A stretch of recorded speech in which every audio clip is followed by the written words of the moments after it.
Ayoko na, parang ganun. Eh, yung singsing, Non-verbatim po siya. kinukuha mo yung singsing, diba? So, Yes po. Nung kinukuha po niya yung sisig, after ilang months pa.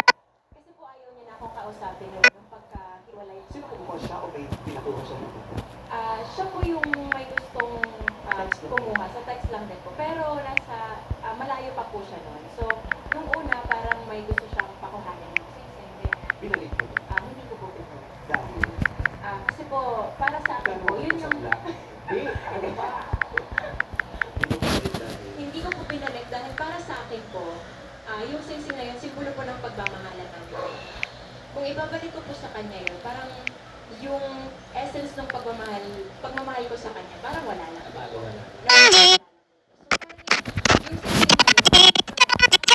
singsing na yun, How are you? ako po masasabi ko po na